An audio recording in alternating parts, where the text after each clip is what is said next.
Welcome, people of various genders and cultures. Greetings from beyond the grave! I am still half dead. But at least I can speak now. Yeah, we finally managed to extract Christian out of the vicious Kielbasa wars. Yay. Yes, and he's So recovering. many strudels. Ugh.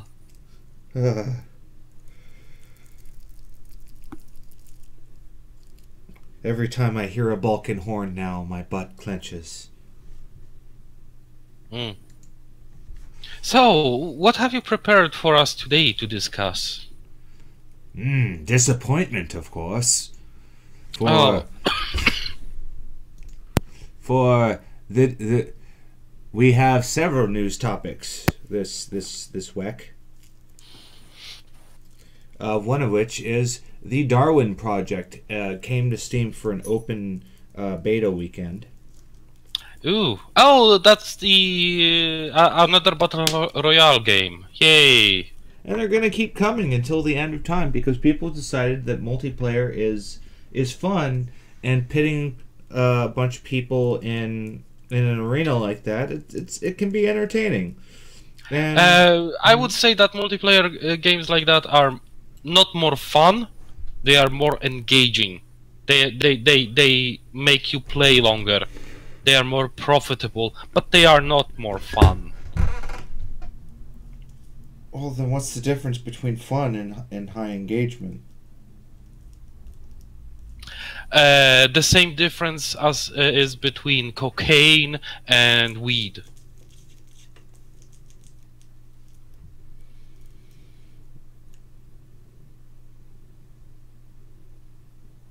Categorized in the same category just because a bunch of rich white racists wanted to target the African American community. No. You use cocaine because you have to.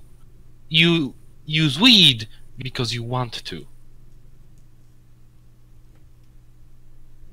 Unless, of course, you have cancer or something serious. In which Well, then case you are definitely smoking weed because you have to. Well, yes, but then again, not many cancer patients are playing video games. Not many cancer patients are doing coke either. What the fuck is wrong with you? I'm still on codeine. Delicious codeine. So in addition to the 10 players that are in the game world, there's an 11th player that controls the action called the Director. And they're like a little robot drone, and they watch people, and they have abilities that they can use. And the Director is also able to synchronize with a social media platform like Twitch or Mixer. And so they can have their users vote. Ah. So again, it's all about player engagement. It's trying to make a fun to watch battle royale game, which, to be honest, we did an article earlier, a couple months ago, where they found that these battle royale games were not very fun to watch because people would just hide, and they couldn't be seen, or they'd be sniping from a bush and they couldn't be seen. And so the thing about battle royale games is they often give you like a gun, and so you're looking for a sniper rifle to most efficiently not play the game. Use rifle on person. Point and click. Yeah, it becomes a point and click adventure story. So the goal with Darwin Project was it takes the more true battle royale concept in that there are sectors, and the sectors gradually become off limits. Um, and it gives you the normal like survival game tropes where you're getting cold and you have to build fires in order to keep warm, but you can also craft a fur cloak in order to not get cold as fast. So Interesting. And the fire has a disadvantage because by everyone illuminating can see it. Yeah, Yeah. everyone can see it, and every item that you've interacted with, players know that someone's interacted with it because it'll have a an outline, and if they interact with that, they can track you Ooh. because you become revealed to them, and so they'll start running after you. And so you know that they see you, but you don't know who it is or where they might be. I see. So basically, what they're trying to achieve is basically take all the traits of battle royale games like PUBG and distill it down to only the interesting bits. Right. There aren't any egregious mechanics in this game. Everything does something for some reason.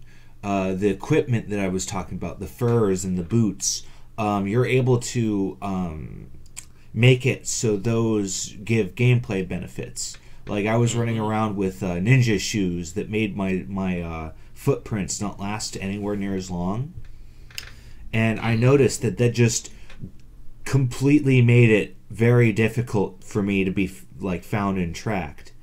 Now there are issues with this game, unfortunately, and it almost entirely has to do with the director, because the director is able to close and is not only able to close a bunch of sectors at once, but they're also able to do something. They're able to basically drop a nuke, and so in 30 seconds a giant nuke goes off, and it completely stops any momentum that the players have, because suddenly they have to worry about this stupid thing that the director's doing. And so it would be a much more fun game if they removed the nuke or made it more expensive or harder to use, whatever. I'm sure that since the game is still in beta, they're going to fiddle with all the values. Oh, I know this is one of the first like versions there are to try, so that'll happen. But it's definitely the right direction for battle royale style games. I'm quite entertained by it, and I'm looking forward to another beta weekend when it occurs. Because they only had Mixer integrated this time, but they had a button for Twitch. So when the Twitch is integrated, that's going to be a really fun beta, because there will be far more voting happening. So moving on, Metal Gear Survive unfortunately exists, and it's a single player game with co-op, and it requires you to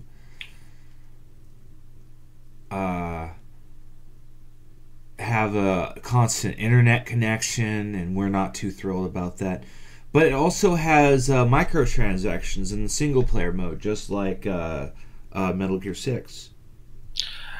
You know what? I think that Konami should just release the pachinko game and stay away from video game market, because they're basically shitting on the entire idea of Metal Gear Solid. Oh yeah, people have been unimpressed by Metal Gear Survive the day it was announced, because it just looked like a giant gray area with you could build fences and stuff in. It didn't look fun. And when it comes to silly, wacky, trying to be serious Japanese action games, there are better ones, and this just isn't fun looking.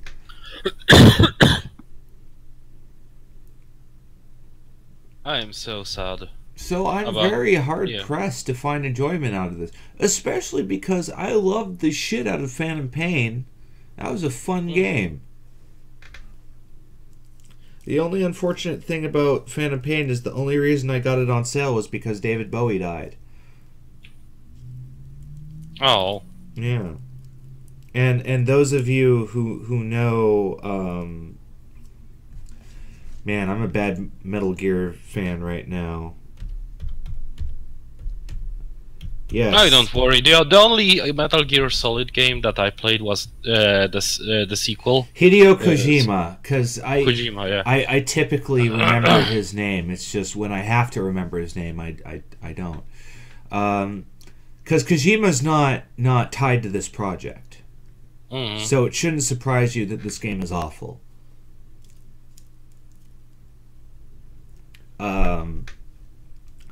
Because Kojima, as everyone knows, has a man crush on David Bowie. Everybody has man crush on David Bowie. Well, any sane person should have a man crush on David Bowie, but I'm just saying he put Bowie references in every single Metal Gear game. Mm-hmm. I'm actually not sure if he did for the Game Boy ones, but I know every single like PlayStation and Beyond Metal Gear game had a reference.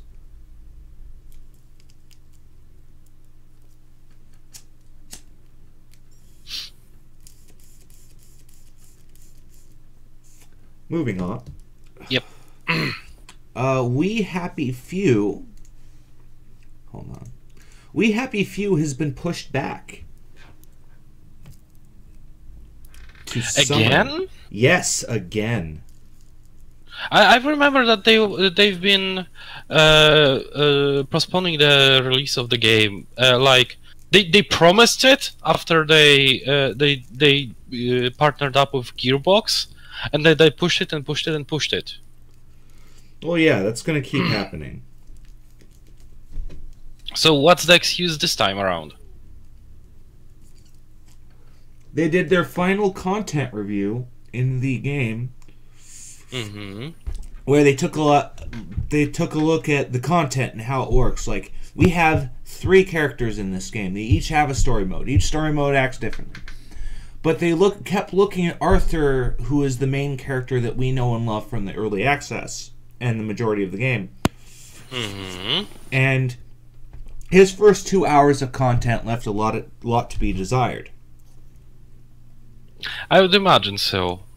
Usually the first 2 hours were like played over and over and over and over again by everybody. Well, not only that, but hold on. Oh, a woof. I have to check the door. Dougie needs to calm down. Sorry about that, everybody.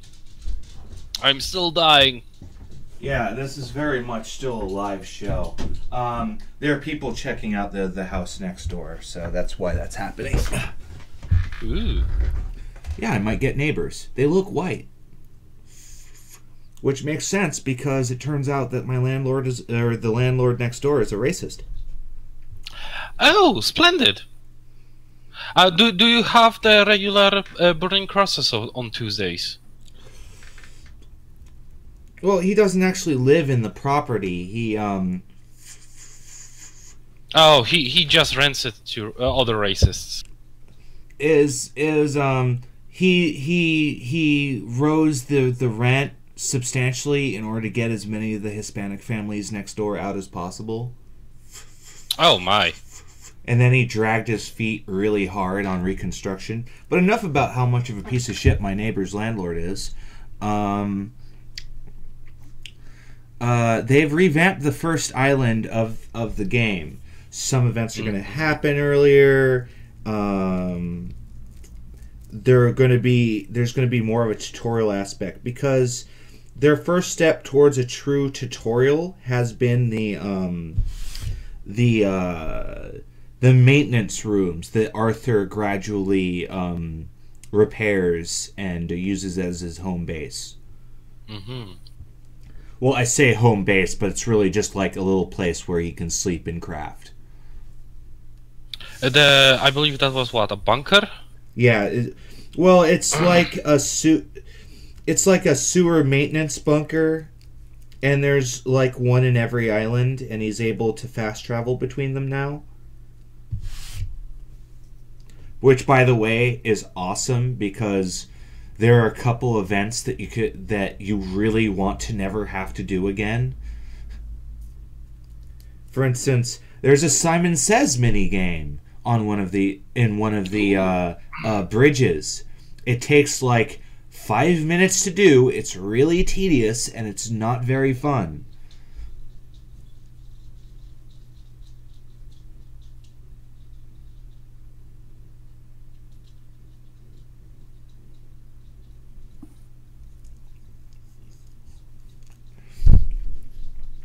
So, this is the majority of their reveal, is that their game content was struggling, and so they reevaluated the first part of the game. And the thing is We Happy Few has been walking on eggshells for a good year now, because they upped the price of the game to a polished AAA title. And to be fair, I think We Happy Few deserves it. Hey, if stupid kids are going to buy the same World War II shooter like 5 years in a row for $60, then I think We Happy Few gets a pass. Yeah, they kind of do, but I would save the $60 after they release the game.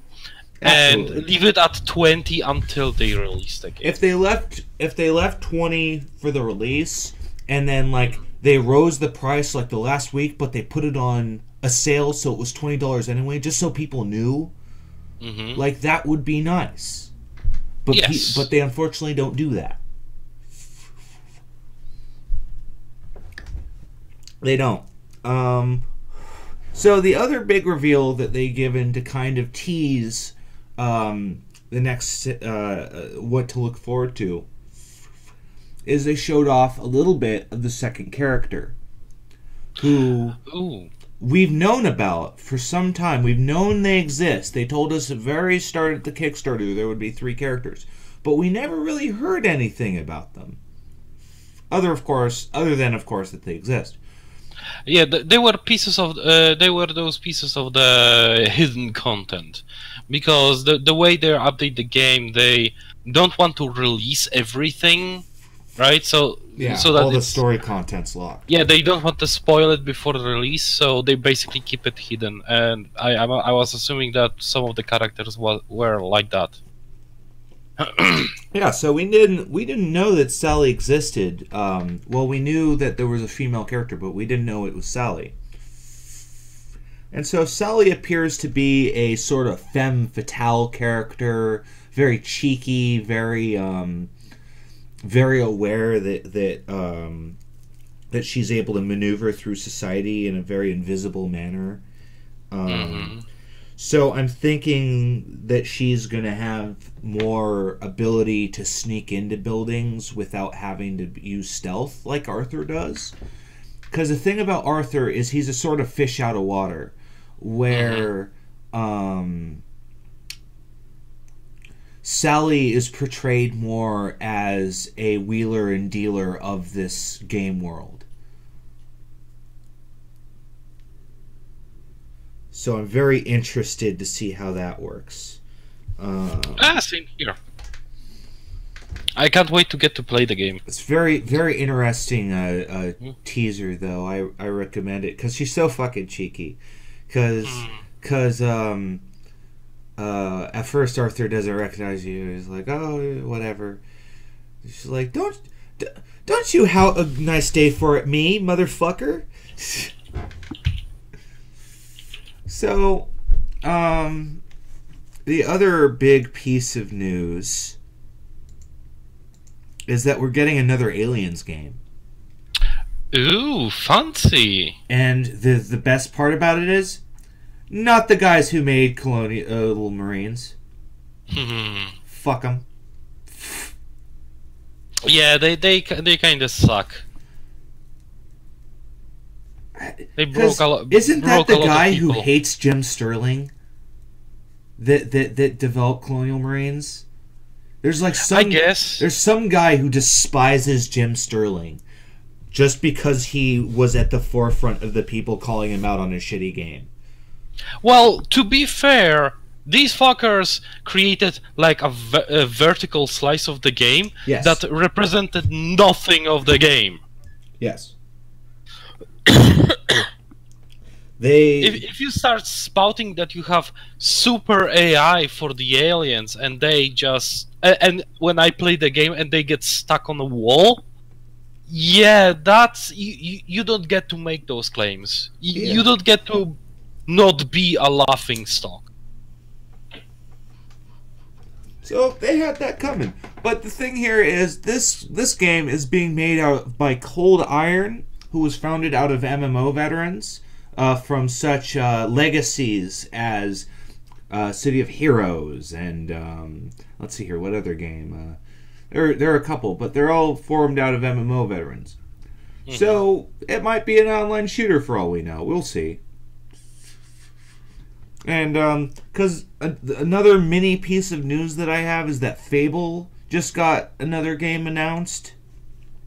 Oh yeah, Fable 4. That's actually quite interesting, because I believe who actually is making that new Fable?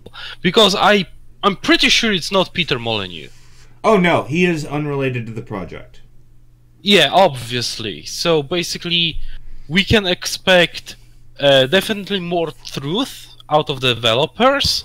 However, at the same time, it's not going to have the same soul anymore. Well, Fable was always a very confused franchise because I remember reading an article about it, the very first game, and being so wowed because it seemed so interesting, being able to live in this world and how and by a prostitute. And by a prostitute and all that good stuff. But the actual game ended up being really not that good. Mm-hmm. I always will give games shit for 4-hour story modes. I'm sorry. Yes, video games should last you longer than 4 hours. And even because I expect a certain return on investment out either through entertainment value or through gameplay value. Mm-hmm. And the thing about an RPG is you want to live as that character as much as you can and experience as much as you can through that character. Yes. So when you're given this tiny 4-hour chunk of this character, you don't have time to glom onto anyone. You don't have any time to really enjoy it. Yeah, the problem with video games is especially that,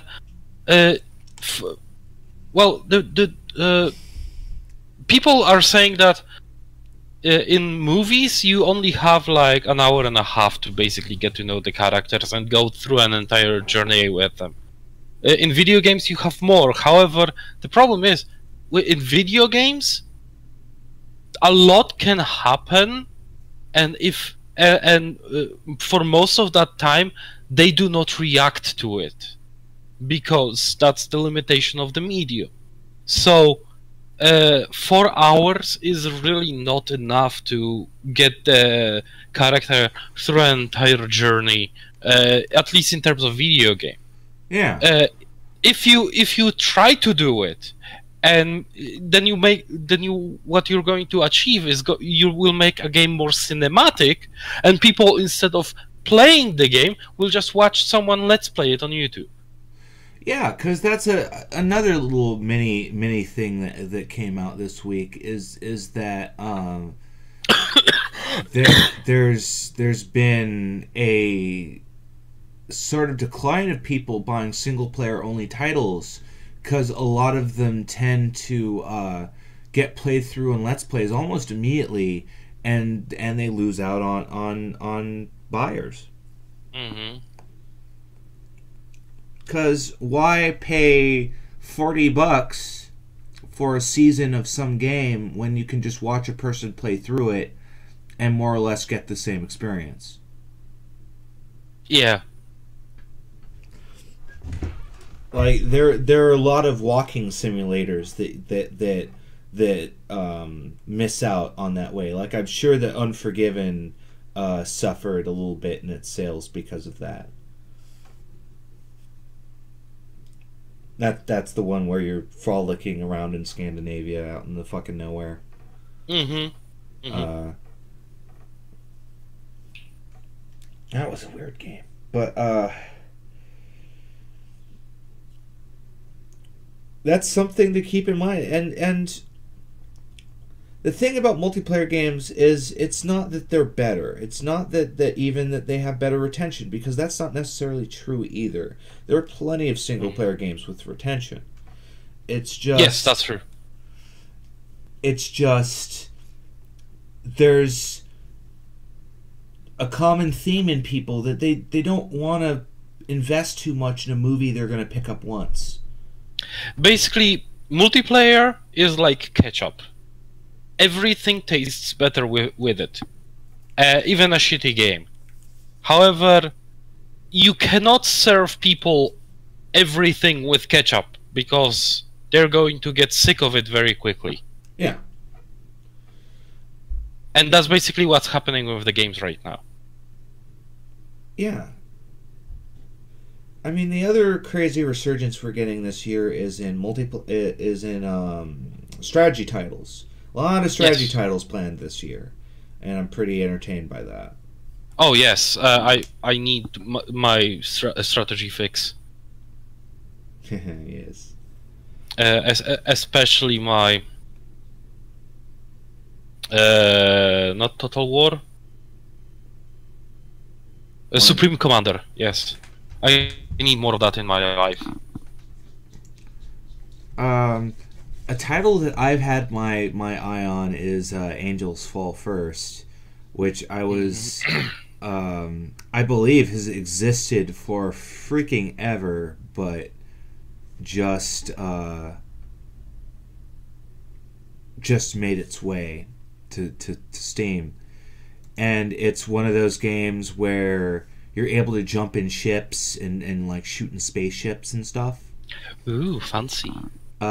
It was on sale, but unfortunately I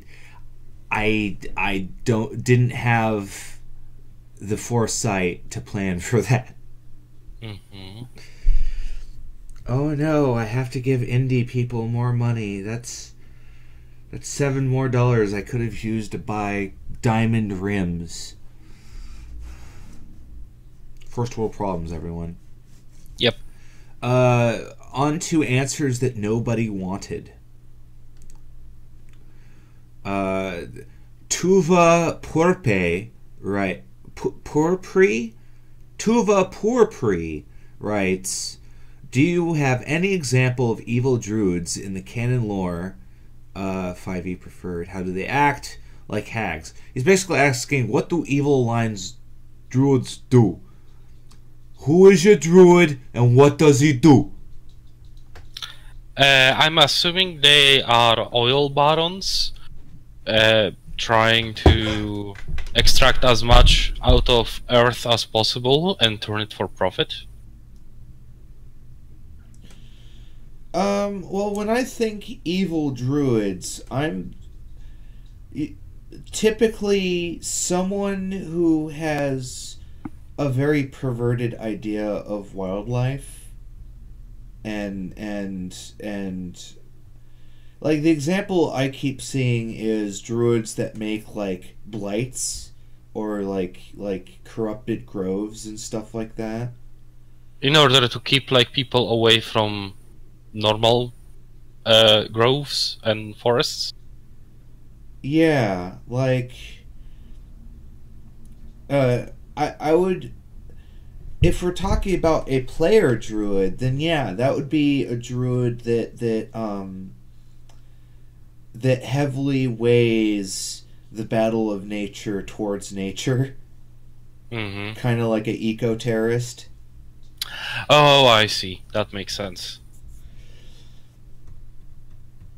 Like, if they are given the option to save a dam or not, they would not let the dam survive. Hmm. Unless it was made by beavers. Unless it was like made by beavers or something.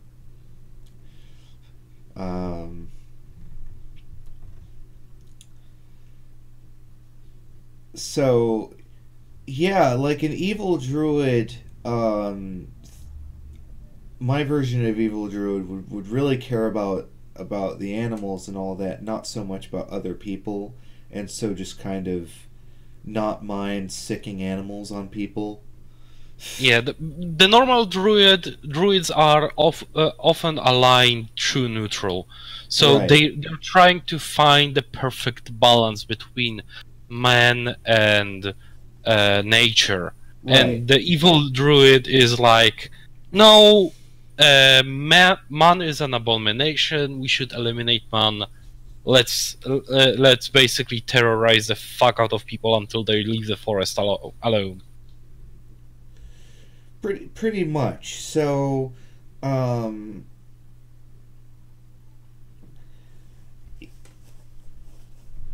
yeah, evil druids are entertaining because a lot there's not too much that really sets you apart from a neutral druid, except that you do not have that like standoffish vibe, I guess. Yeah. Because a neutral character, most people interpret as someone who doesn't take sides, which isn't entirely true. Mm-hmm.